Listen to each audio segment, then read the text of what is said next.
I never imagined my quiet life would unravel into something out of a crime thriller, a factory murder plot.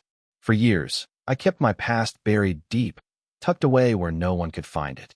But that illusion of safety shattered the day my wife and my boss decided my life wasn't worth much anymore. Betrayed by the two people I trusted most, I suddenly found myself running out of time. Staying alive became a full-time job. But there's one thing they didn't count on. I'm not just another ordinary man punching the clock. You ever felt the sting of betrayal? Ever stood at a crossroads where it felt like everything you'd built was slipping away? If you have, you'll understand what I'm about to tell you. Sometimes, the toughest battles lead to the strongest comebacks. My name's Caleb Rains. I'm 42 years old. And this is how a simple factory job turned into a fight against the ghosts I thought I'd buried for good. That morning, I stood at my station, surrounded by the steady rhythm of machinery, a sound that had become as familiar as breathing.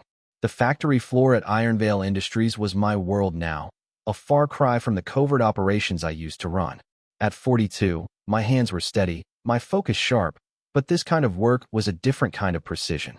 No more split-second missions or gunmetal tension. Just the hum of machines, steel against steel, and the grind of daily repetition. I'd built this life for one reason: peace. After years of walking the edge, seeing the worst of what people could do, I just wanted quiet. But peace never came easy.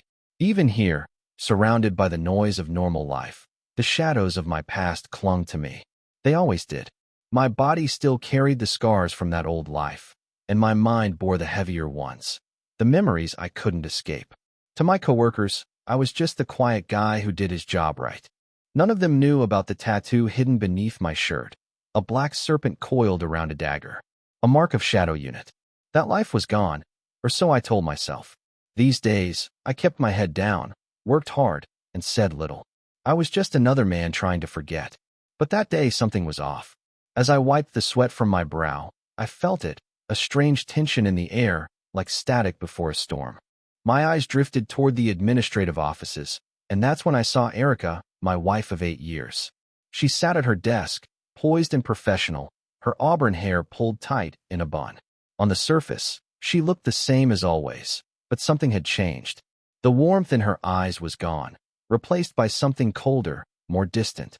It wasn't obvious, not to most people, but I'd made a career out of noticing details. And Erica, she was different. Then there was Mark Duval, the new plant manager. Everything about him screamed ambition: sharp suit, polished shoes, that smug confidence that came from climbing too fast. 38 years old, already running the place. Guys like him always had a way of stepping on people to get what they wanted. His eyes met mine for a moment. He gave me that smile, thin, practiced, and hollow. It was the kind of smile that said I own this place.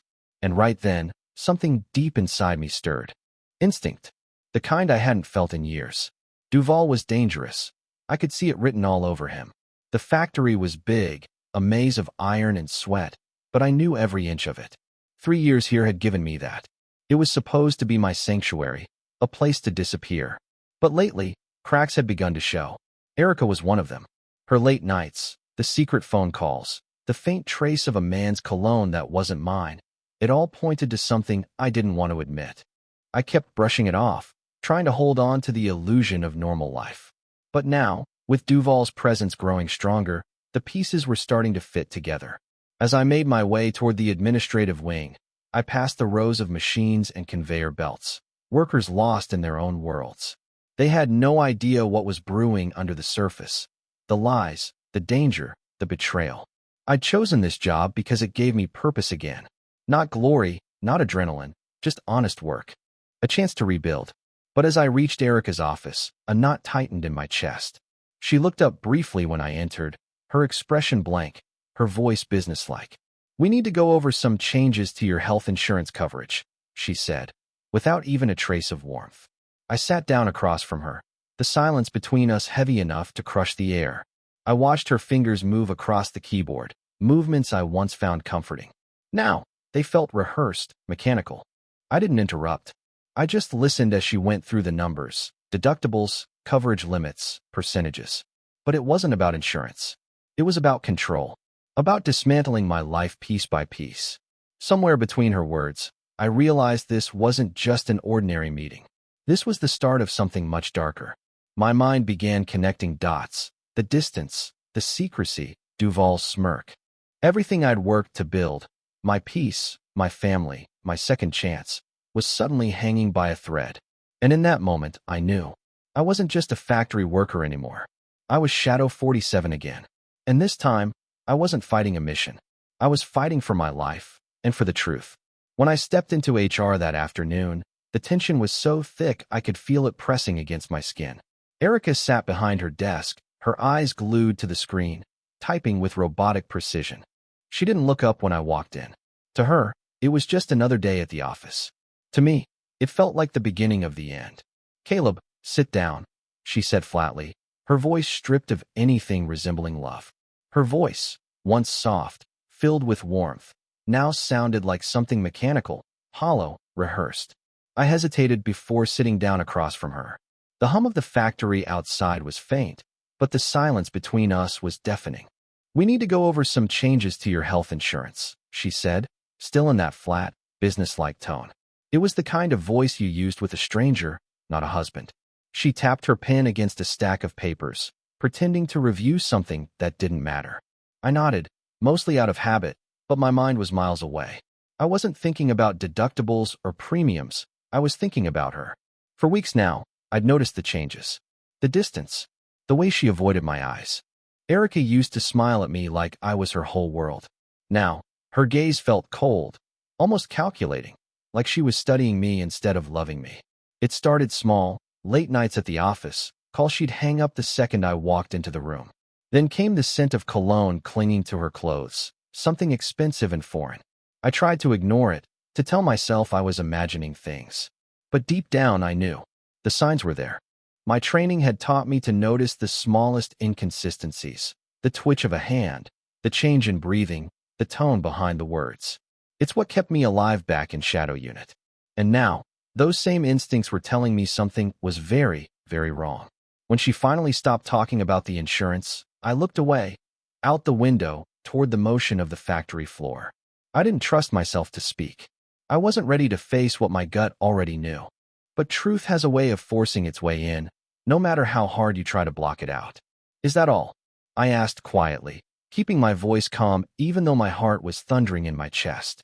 She nodded without looking up, her eyes flicking back to the computer screen.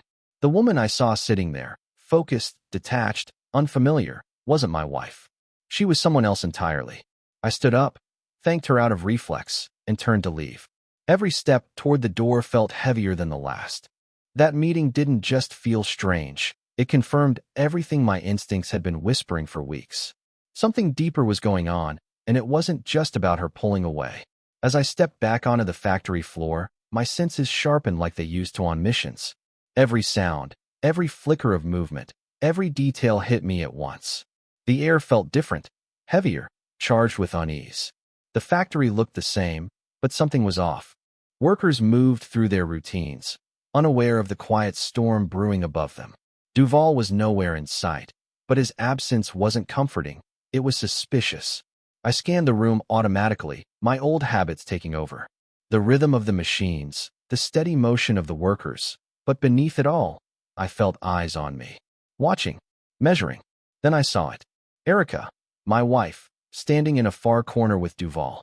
The two of them leaned close, voices low, bodies angled toward each other in a way that made my stomach twist. I couldn't hear what they were saying, but I didn't need to. The nervous flick of Erica's eyes, the subtle smirk on Duval's face, it was all too familiar. That wasn't a work conversation. I kept walking, pretending not to notice. My training screamed at me to stay calm, to observe, to gather intel before acting. The pieces were lining up, painfully, clearly. The woman I loved was standing beside a man I instinctively distrusted, and whatever they were plotting, I was right in the middle of it. Then I caught the words that changed everything. "Has to look like an accident," Duval said, his voice barely audible over the roar of machinery. "The industrial press.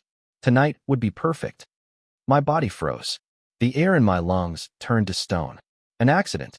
The industrial press, my machine. The same one I worked on every single day. It hit me like a bullet. They weren't just betraying me. They were planning to kill me. Erica wasn't just stepping out on me. She was conspiring with Duval to take my life. For a few seconds, I couldn't move, couldn't think. But years of training took over. Panic wouldn't save me, control would. My survival depended on staying invisible, on playing dumb. If they thought I suspected anything, I'd be dead before sunset. So I forced my breathing to slow, unclenched my jaw, and walked past them like nothing was wrong. Every step felt deliberate, every glance measured. Back at my station, I gripped the edge of the workbench, steadying myself. My heart was hammering, but my mind was clear. The old instincts, the ones I'd buried with my past, were awake again. They wanted me dead. Fine. Let them think I was an easy target. But I wasn't the same man who clocked in and kept quiet. Not anymore. I was Shadow 47, and if they were setting the stage for a trap, I'd be the one to turn it against them. The press thudded rhythmically in the distance, like a countdown I couldn't escape. The factory, the place that once gave me peace, was now a cage. And somewhere in that cage, my wife and her lover were plotting my accident. Why? Was it money? Insurance? Or something bigger, something connected to the life I'd tried to leave behind? I didn't know yet. But one thing was clear. I couldn't wait to find out the hard way. I needed a plan, and I needed it fast. The quiet, reliable factory worker everyone thought they knew. He was gone. The soldier, the operative, the survivor. He was back. And this time, I wasn't taking orders. The first rule of survival? Information is power. If they wanted me gone, I needed to know everything. Who was involved, what they planned, and when they planned to do it. So that's where I started. I began building my own intelligence network right there in the place that was supposed to kill me, Iron Veil Industries. The irony wasn't lost on me. The factory floor was the perfect cover. I knew its layout better than anyone. Every blind spot in the cameras, every shortcut between maintenance corridors, every rhythm of the machines. And just like that, the place that had become my cage turned into my hunting ground. I also knew Erica's schedule better than she realized. I knew the nights she claimed to be catching up on paperwork, the hours she spent alone in her office making private calls. I didn't confront her, not yet. I just watched, quietly, patiently. And then there was Duval. Every move he made, every conversation he had, every glance in Erica's direction, I tracked it all. Years ago, I'd learned that the best defense was knowledge. Know your enemy, and you control the battlefield. So I turned the factory into my operations site. The tools I used weren't high-tech military gear, just simple, effective, untraceable equipment. Micro cameras no bigger than a button, tiny audio recorders hidden inside vents and maintenance panels. When the last shift clocked out and the factory fell quiet, I'd slip through the halls unnoticed. I'd install a recorder in the ventilation system above the administrative office, close enough to catch every whispered word between Erica and Duval, but hidden well enough to survive an inspection. Each new recording, each strange exchange I overheard, I logged in my mind like evidence in a case file. My wife, the woman who once helped me find peace after years of covert chaos, was now part of a plot to destroy me. And I couldn't help but wonder, how long had she been planning this? Had Duval been there from the start, or had he shown up later, an opportunist capitalizing on her weakness? The more I uncovered, the clearer it became. This wasn't just a lover's betrayal or a personal vendetta. It was bigger, much bigger. I started to see a pattern, hints of organized influence, the fingerprints of people far above Duval's pay grade. Crime families, money laundering, corruption creeping through the factory's leadership like rust on metal. This wasn't about love. It wasn't even about me. It was about control, and I had stumbled into the middle of something built to stay hidden. But I'd never been good at staying quiet when the truth was on the line. So my resolve hardened. I wasn't going to be another casualty. I wasn't prey. I'd spent years training to hunt, not to hide. And it was time to start fighting back. That night, I moved through the factory like a shadow.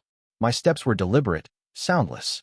The floor, normally alive with chatter and motion during the day, now sat under a thin blanket of silence, broken only by the low hum of machinery starting up for the night shift.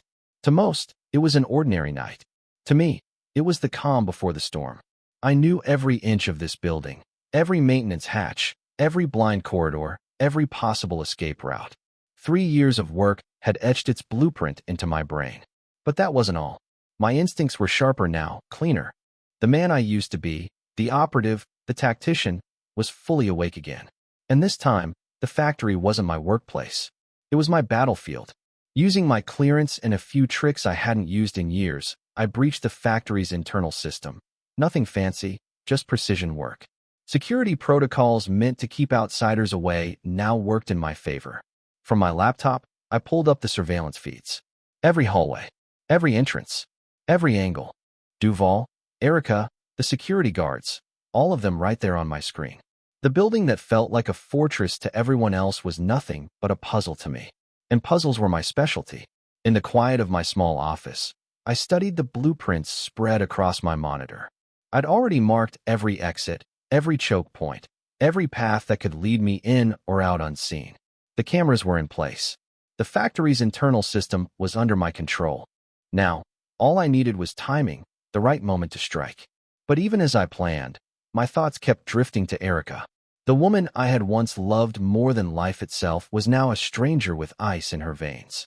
I remembered how she used to look at me, like I was her home. Now, every glance carried calculation. Every word felt scripted. I'd once thought we had a future. Now, all we had was silence and lies. My heart didn't ache anymore. It just went cold. Not from hatred, but from necessity. I couldn't afford to think like her husband anymore. I had to think like Shadow 47, the operative, the man who survived impossible odds. As I dug deeper, I started uncovering more than I'd bargained for. Duval wasn't just some ambitious manager trying to climb the ladder. He was tied to something else, something darker. The conversations he had with Erica weren't just about me. They were coded, layered, and laced with references that didn't fit corporate chatter. They talked about shipments, deadlines, silence. The deeper I went, the uglier it got. This wasn't just a murder plot. It was a full-scale conspiracy, one that reached beyond the factory walls and into a network of organized crime. Erica and Duval weren't masterminds. They were pawns. And whoever was pulling their strings, they were about to realize they'd chosen the wrong man to cross. By the time the clock hit midnight, my plan was in motion. The cameras were live. The recorders were running. I slipped down to the loading docks, staying in the shadows as I moved between the stacks of metal crates. I'd placed another set of surveillance gear here, this time aimed at the loading bays, where trucks came and went under the cover of darkness. From a distance, I watched the movement. A few unmarked vans, a handful of workers who didn't belong to any shift I recognized. Something was happening. My gut told me it was coming, the move they'd been preparing for. And if I'd learned anything from my past life, it was this. When your instincts tell you something's about to go down, you listen. Because the moment you don't, that's when you die. The factory felt like it was tightening around me, pressure building with every passing minute. I cataloged everything, every look, every whispered meeting, every late delivery, filing it into the mental ledger I'd been keeping. The fragments of conversations, the secret meetings in the admin wing, the trucks that showed up without paperwork, they all started snapping together into a picture I didn't want to see. The night crew settled into their rhythms, totally oblivious to the fact they were about to be dragged into a game they didn't even know existed. I had to move carefully. If anyone smelled that I was onto them, everything would collapse. Patience, I reminded myself. Training had hammered that into me. Strategy beats impulse every time. As the hours stretched, my plan sharpened. I knew they'd make a move. Erica and Duval wouldn't wait forever. They had no idea I was already several steps ahead. Cameras were feeding to my system, recorders were in place, and the factory's controls answered to me now. The trap was set. All I needed was the right moment. I kept to the shadows, heartbeat steady, waiting for the confrontation I'd been building toward. The pieces were aligning. Soon the truth would be laid bare. I wasn't just a quiet line worker anymore. I was a man who had rebuilt himself into something dangerous, and I would not allow this conspiracy to stand. Moving through the shop, every stride was deliberate, every eye I met measured. The machines droned on around me, a steady backdrop to the storm that had been churning in my head. The plan was in motion, and I could feel the moment drawing near. When I stepped into the conference room, Erica was already there, rigid, the anger and fear barely concealed in her posture. Duval hovered by the window, checking his watch like a man waiting for a train he hoped would come. They hadn't counted on how much control I now held. They hadn't realized how deep they'd wandered into a game they thought they could win. I closed the door behind me, a soft click that sounded in the silence like a judge's gavel. I paused, letting the tension settle, watching them. Duval turned first, his face trying for a smirk, but missing. "Caleb," he said, thinly sarcastic.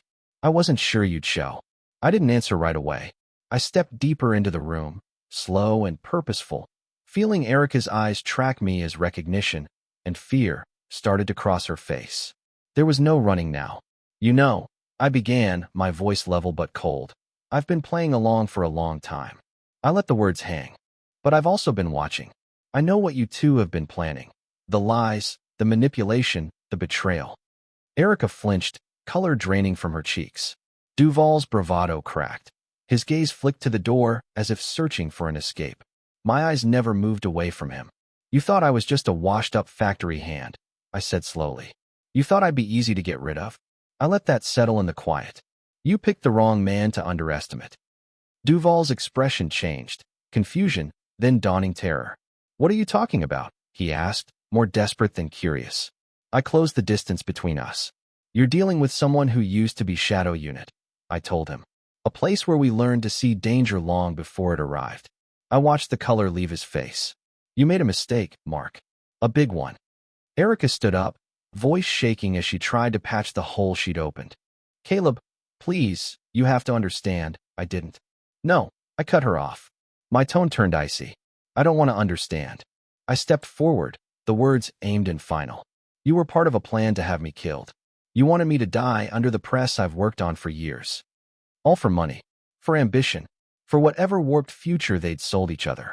Tears filled Erica's eyes, but I felt nothing but the hard knot of resolve. "You don't get to make excuses," I said. My voice softened just a hair, but the steel was still there. "I gave you everything. I trusted you. You threw it away for him." I nodded at Duval, who was sweating now, his chest tight. He tried to say something, but the words wouldn't come. He could see, really see, how much I'd uncovered. "You weren't the target." I kept going. "I was an obstacle, part of something bigger, and I've started to unravel it." The look on Erica's face told me she realized the web was bigger than she'd thought. "No," she began weakly. "You made your choices," I said flatly, cutting her off again. "Now you'll live with them." My gaze shifted back to Duval. "And you, Mark? You thought you could kill me and walk away. You'll never get that chance." He took a step back, the room shrinking around him as the illusion of safety crumbled. The walls that had once kept him secure were closing in. My voice dropped low, heavy with the kind of authority that doesn't ask for compliance. It demands it. This ends tonight. Duval had been an obstacle, but Caleb realized now that men like him were never the true threat. They were tools, pieces on a board moved by unseen hands. Someone higher up had set the plan in motion, and Erica and Duval had merely played their roles. That was the unsettling part, the silence after the storm. Justice had been served, yes, but the echoes of conspiracy still lingered in the shadows. The deeper he thought about it, the more one truth became impossible to ignore. The plot to kill him hadn't started with them. It had started somewhere much further up. Caleb turned away from the window, his reflection briefly catching his eye. The man staring back was not the same one who'd once stood on the factory floor, clocking in for another 12-hour shift. This version was sharper, colder, forged by betrayal, but tempered by clarity. He opened the small metal case on his desk. Inside was a single flash drive, the copy of everything he'd gathered. Audio files, video clips, transaction records. The evidence that had put Erica and Duval away was just the surface layer. There were other files too, encrypted documents, coded messages hidden in factory data logs. Things Duval never had the clearance to touch. And yet someone had. He plugged the drive into his laptop, eyes narrowing as lines of data scrolled down the screen. There it was again, a recurring IP address, logged in during the days leading up to the attempted accident. The connection traced back to a company in New York. Not the factory, not Duval, but the parent corporation that owned half the industrial plants on the East Coast. Caleb leaned back in his chair. His instincts, the same instincts that had saved his life overseas and again on the factory floor, told him this wasn't over. He had followed orders his entire life. For once, he wasn't going to wait for someone to tell him what came next. That night, he opened an encrypted message channel. one he hadn't touched since his shadow unit days. The interface came to life, cold blue text blinking on a black screen. He typed a single line. Operation Eclipse, reactivation request. Target, Blackridge Holdings. Data attached. For a moment, nothing happened. Then, a reply appeared. Confirmed. Coordinates received. Stand by for contact. Caleb closed the laptop slowly, a faint smile tugging at the corner of his mouth. Justice had been served, but the war had only just begun. He stood, walked to the window, and looked out at the city lights stretching into the night. Somewhere out there, the people who had ordered his death were still moving their pieces, still believing they were untouchable. They were wrong, because this time, Caleb wasn't playing defense. He was hunting.